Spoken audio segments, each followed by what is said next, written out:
This video will be a discussion of the board game Lisboa and its overall strategy.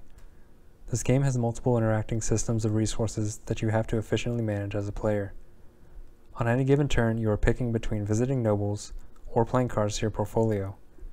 Throughout the game, you will gain and spend multiple types of resources: money, influence, goods, and senators. These combine in different ways to get you rubble and wigs. Wigs are endgame points that determine the winner of the game. Although wigs ultimately matter the most at the end of the game, rubble sets are necessary to expand your overall capabilities and trigger the game's transitions. Over the course of the game, you will be alternating visiting nobles to take actions to create a cycle of collecting resources and spending them. First, let's take a look at each of the nobles. The Builder. The primary action builds a shop which generates goods, gives you a rubble piece, and gives you a permanent upgrade to your portfolio.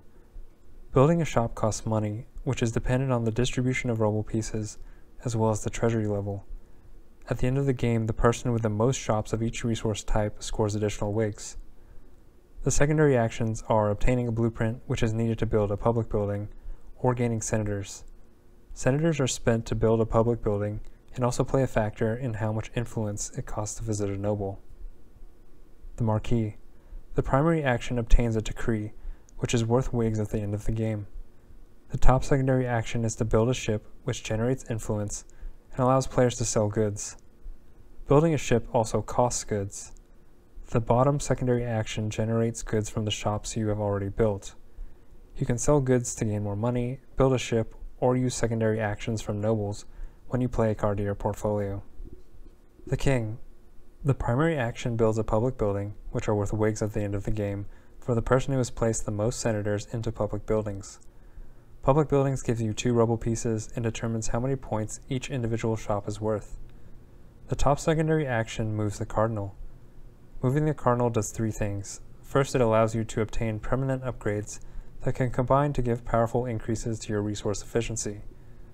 These upgrades can also be traded for wigs whenever the cardinal gets around its loop and church scoring occurs.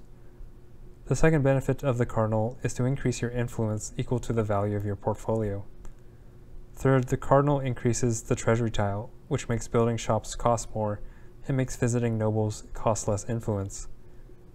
The bottom secondary action gives you a favor tile, which lets you follow another player when they are visiting a noble. Favor tiles essentially let you take an extra turn in between your standard turns. Next, let's describe your portfolio. Playing a card into the top of your portfolio gives you a bonus resource and determines how much influence you gain from the cardinal or building a ship. Playing a treasury card to the bottom of your portfolio gives you a bonus resource and gives you some permanent monetary discount. After you play a card to your portfolio, you are given the option of trading with the nobles, which allows you to take up to 2 different secondary actions from any of the nobles in exchange for their respective good type. The number of rubble sets determines how many total card slots you can have in your portfolio, and the maximum number of any single goods type you can store. Every rubble set also lets you gain an extra decree when visiting the Marquis. Gaining 2 and 4 rubble sets triggers the middle and end of game respectively.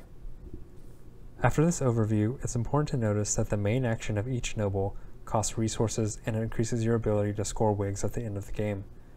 The secondary actions are for gaining more resources. At the start of the game, I think the most important main action is the Builder. We definitely need the ability to generate more goods, and the entire game revolves around building shops and the goods economy. So we want to build a shop, but how do we decide which one to build aside from which one is cheapest? Goods are our primary source of money and trading with nobles. Additionally, visiting the Builder lets us gain more senators to alleviate some influence costs. There are 4 different types: gold, cloth, books, and tools. Books, tools, and cloth are traded to the Builder, Marquis, and King. Gold can be traded to any noble and serves as a wild good. Gold also sells for the most initially. However, at the end of the game, gold is worth the least amount of points if you have the most gold shops. Because gold is wild, I would recommend building a gold shop first, but what about the other types of goods? Before answering that question, we have to discuss more about the secondary and main actions of the nobles. Each noble has a secondary action that is used less frequently than the other. The Builder will be getting senators more often than blueprints. The Marquis will be generating goods more than building ships. The king will be moving the cardinal more than gaining favor tokens.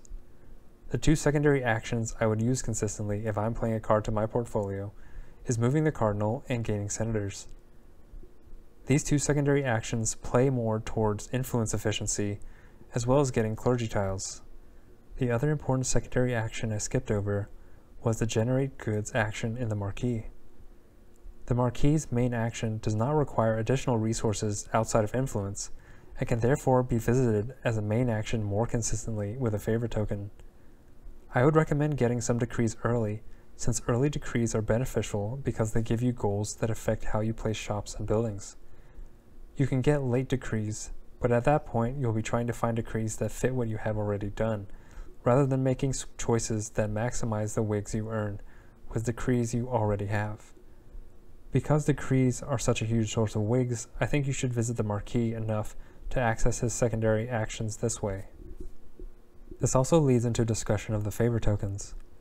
I think the marquee is the best favor token to have consistently, followed by the builder, then the king. The reason is because you can always follow someone to the marquee to gain another decree given you have the influence, while the king and builder require additional resources to perform their main action. You may not have enough money or senators to follow someone to the builder or king. If you have the ability to build multiple shops or public buildings, then certainly get the builder or king favor token. As the game moves forward, the amount of rubble decreases, and the shops get cheaper to build. It will be a good idea to get the builder favored more often later in the game to try and get a shop type majority for the endgame scoring. Back to the types of shops to build, if everything else is equal, I would slightly prioritize cloth. The reason is because I find myself visiting the builder for the main action more often than the king, which gives more access to the builder's secondary actions. Prioritizing cloth will give you more opportunities to trade with the king when playing cards to your portfolio. Next, let's look at the portfolio upgrade system. Building shops lets you place a little house on top of them to uncover a permanent upgrade to your portfolio. The three upgrade tracks are paying money instead of influence, paying less goods for ships, and gaining more goods when generating goods. I personally start with the upgrade for gaining an extra good, but after that, each of the upgrade tracks can be extremely useful depending on what other players are doing and which combination of clergy tiles you obtain during the game. We can also talk about building ships. Gaining a ship gives you a boost in influence and gives you points when others sell their goods. The downside is the good costs associated with building the ship. If you're going to build a ship, make sure that you have enough goods available for trading with nobles or selling after you build the ship. In the early game, always build a shop before building a ship. You gain wigs for your ship's hull size, plus any goods that players sell using your ships. So if you're in a position to really utilize the ship strategy, you can potentially score a good number of wigs this way.